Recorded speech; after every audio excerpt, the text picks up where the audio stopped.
विधानसभा क्षेत्र में मैं की जानकारी देना चाहूँगा कि वहाँ एक किसान जो दयालपुरा गांव का निवासी है मांगीलाल जसराम जी बंजारा भाट है, उनकी 16 तारीख को खेत की रखवाली करने शाम को 5 बजे गया, लेकिन दूसरे दिन सुबह तक घर नहीं आया। तो उस किसान को वहाँ जिंदा जला दिया।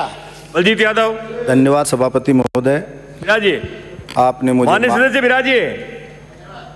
आपने मुझे मांग संख्या 16 व 17 पर बोलने का मौका दिया। सभापति महोदय, चाहे कोई पक्ष का हो चाहे विपक्ष का हो,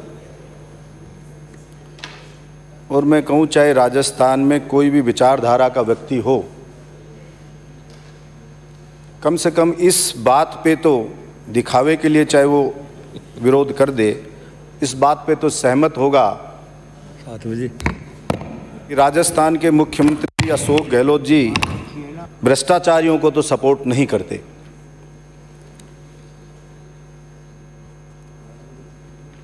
सभापति महोदय, पिछले कुछ दिनों से, थोड़े से दिनों से कुछ बड़ी मछलियां भी गिरफ्त में आने लगी एसीबी के। उसका थोड़ा सा मैसेज अच्छा गया, उसके लिए मैं सरकार को बधाई देता हूं। सभापति महोदय, रोज विधानसभा आते हैं, पक्ष के विपक्ष के साथियों के विचार सुनते हैं और दिमाग शाम तक बड़ा कंफ्यूज हो जाता है और रात को नोलजिन लेकर के सोना पड़ता है, सर दर्द हो जाता है, क्या सही और क्या गलत समझ में ही नहीं आता। और सभापति महोदय, 80 किलो वजन था एमएलए बनने से पहले और अब 65 किलो वजन रह गया इसी चिंता में। और 1.25 घंटे दौड़ लगाता हूं, शायद जानते हमारे साथी भी, पर समझ ही नहीं पा रहा कि इस सिस्टम का क्या किया जाए। कभी कभी तो देख के लगता है कि जैसे पूरा सिस्टम ही सड़ गया है। अब आज प्रवचन हो रहे हैं एंटी करप्शन के ऊपर, बड़े बड़े विचार दिए जा रहे हैं। सभापति महोदय, मेरी समझ में नहीं आते। जो सत्ता में होता है विपक्ष में आते ही इतना जोर का संत महात्मा बन जाता है, बस ऐसा लगता है कि अगर वो सत्ता में आ जाए तो सब कुछ साफ ही कर देगा। पहले मैं सोचता था, देखता था रामायण में कोई असत्य बोलता था तो मर जाता था। अगर अब कहीं गलती से सतयुग आ जाए तो सभापति महोदय जनसंख्या अपने आप ही कम हो जाए। एंटी करप्शन ब्यूरो दूर करे भ्रष्टाचार, दूर करे भ्रष्टाचार।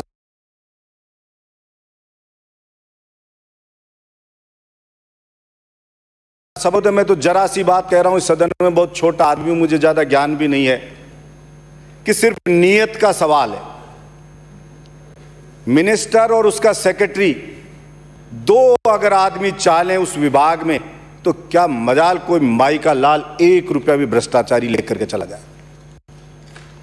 एंटी करप्शन ब्यूरो कितनी है, कितना के स्टाफ है, किस किस को पकड़ लेगी एंटी करप्शन ब्यूरो। हर कोई ये कि भाई ये काम भ्रष्टाचारी को पकड़ना तो एंटी करप्शन ब्यूरो का ही काम है। ऐसे तो बिल्कुल ही नहीं चल सकता। गलत काम कहीं भी हो रहा है आप रोक सकते हो, लेकिन नहीं रोकेंगे। और सभापति महोदय, कभी कहते हैं स्वतंत्रता दो, कभी कहते हैं ये दो, कभी कहते हैं उसका हस्तक्षेप, कभी कहते हैं वो हस्तक्षेप। मैं तो काफी हद तक आशावादी व्यक्ति होते हुए भी यूं निराश होने लगा हूं कि बड़ा सुधार होगा तो कैसे होगा। खूब मैंने इस पे गहन चिंतन किया और मैंने देखा इस सृष्टि का नियम है सभापति महोदय कि ताकतवर को ताकत देता है। जैसे कहते हैं ना कि दोस्ती बराबर वालों में होती है, और जब तक नीचे के व्यक्ति को ताकत नहीं दी जाएगी तब तक सुधार हो नहीं सकता। सभापति महोदय, मेरा मानना है चाहे कोई व्यक्ति कैसे भी बोल दे, लेकिन कोई भी इंसान हो दुनिया का, वो सबसे ज्यादा अगर किसी को प्यार करता है तो अपने बच्चों से, अपने परिवार से प्यार करता है। बड़े व्यक्ति खुद सुरक्षित रहते हैं, उनके बच्चे सुरक्षित हैं, उनका परिवार सुरक्षित है। और खतरा मोलने के लिए और लड़ने के लिए कहा जाता है कमजोर व्यक्ति को, और उस कमजोर व्यक्ति की कोई सुरक्षा की गारंटी नहीं, कोई उसके परिवार की सुरक्षा की गारंटी नहीं। हमें इस बात की चिंता नहीं कि उसके परिवार का गुजारा होगा तो कैसे होगा। सभापति महोदय, मैंने पिछली बार भी कहा था कि हम ये चाहते हैं कि गुंडागिर्दी रुके, हम ये चाहते हैं पुलिस तंत्र बहुत मजबूत हो, लेकिन उसी में ही, उसी पुलिस में अलग अलग व्यक्ति के लिए अलग अलग नियम बना के रखते हैं। सबसे ज्यादा शोषण सभापति महोदय अगर किसी का होता है तो इस पुलिस के कांस्टेबल का होता है। जो एंटी करप्शन ब्यूरो में आता है, उस कांस्टेबल को हम भेजते हैं कि जाइए पहले सत्यापन करके आइए। एक अकेले कांस्टेबल को हम दे देते हैं, वॉइस रिकॉर्ड करके ले आइए, आप पढ़ते लौटते कहीं जाइए, आप कहीं आइए, कहीं खाइए, आप जानो, आपका काम जानो।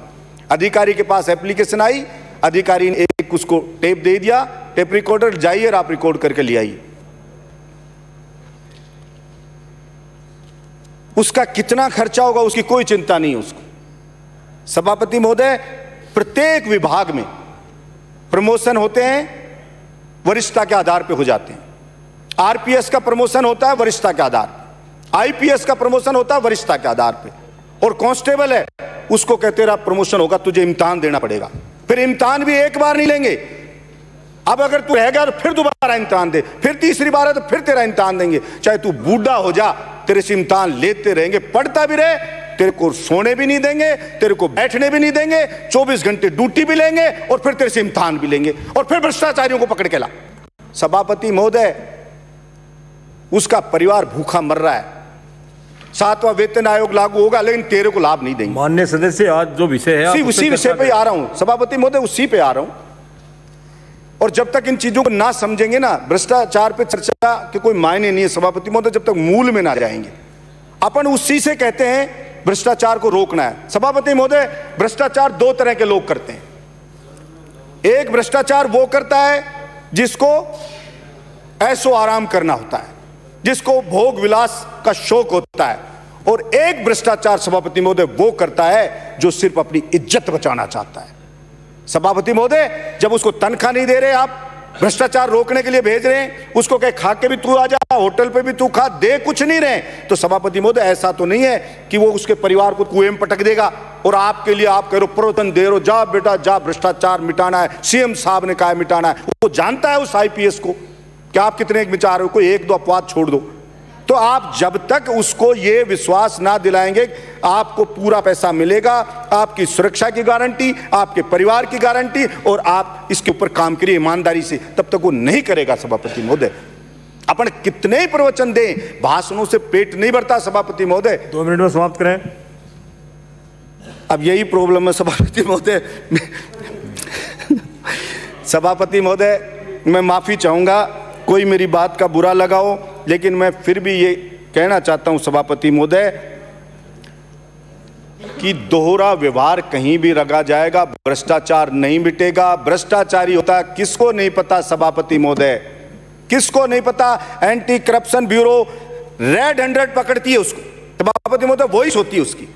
मैंने देखिए कार्रवाई, मैंने कईयों को ट्रैप करवाया सभापति महोदय, उसकी वॉइस होती है, काम पेंडिंग होता है और रंगे हाथ रेड 100 पकड़ा जाता है, कलर आ जाता है, सब कुछ आ गया। अब उसको क्यों नहीं डिसमिस करते आप जॉब से? आप कहते हैं उसकी जांच करेगा अगला अधिकारी। और सभापति महोदय, 99% लोग बरी हो जाते हैं और उसी फील्ड में आ जाते हैं, उसी जगह आ जाते हैं। तो क्या कारण है वो आ जाते हैं? कैसे आ गए वो? उसको फील्ड पोस्टिंग मिल जाती है, वापस लूट खसोट चालू हो जाती है, सबको पता रहता है। मैंने जिसको ट्रैप कराया सभापति महोदय, वही आदमी फिर फील्ड में लगा हुआ है। क्या बिगाड़ लिया मैंने उसका? वापस आ गया। मेरी दुश्मनी और होगी जिंदगी भर की। और पुलिस से दुश्मनी, कहते हैं कि दोस्ती भी इनकी खतरनाक है, दुश्मनी बुरी। इनसे तो जितनी दूरी रखे भगवान उतना ही। आप करें, प्लीज सेव करें। इसलिए सभापति महोदय मैं ये चाहूंगा मुख्यमंत्री जी से, पिछली बार एक मांग मानी थी कि रोडवेज का पास का किया था उन्होंने, मैं चाहूंगा बड़ा दिल रखें सभापति महोदय। इज्जत सबसे ज्यादा प्रिय है और आदमी को, समाज का व्यक्ति है ना, वो इज्जत से रहे। सभापति महोदय, शरीफ आदमी ने किसी को गुस्से में रहकारा बोल दिया ना सभापति महोदय, तो पुलिस ऐसे जाएगी जैसे कोई आतंकवादी हो, भर के गाड़ी शाऊ शाऊ ठालाओ ठालाओ, और पता लगा इज्जतदार है तो उसके घर के घेरा डाल देगी। अब तेरे को जीने नहीं देंगे, जैसे कोई दाऊद इब्राहिम आ गया। और सभापति में तो गुंडा है ना, एचएस है ना, वो किसी के चाकू भी मार के आ गया ना, थाने में रिपोर्ट दिखाने जाएगा ना, मैं सच्चाई करूं, एसएचओ कहेगा अरे यार वो तो गुंडा है, अब क्या करें, उसको देखेगा इसको भी टाड़ दूं, कैसे टाड़ दूं। और दूसरी तरफ गुंडे को सूचना मिल जाएगी, अरे भाई तेरा कर ले कोई राजीनामा रूजीनामा कर ले।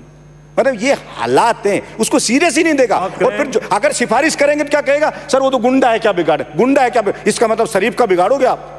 इसलिए सब कुछ इज्जतदार के ऊपर लागू है, सब कुछ गरीब पे लागू है, सब कुछ मिडिल क्लास पे लागू है, बड़े लोगों पे कोई कुछ लागू नहीं है सभापति महोदय। इसलिए जब तक ईमानदारी से हम उस नीचे वाले व्यक्ति की चिंता नहीं करेंगे, जब तक हम वास्तव में अंदर से साफ नहीं होंगे सभापति, मुझे कोई व्यवस्था साफ नहीं होगी।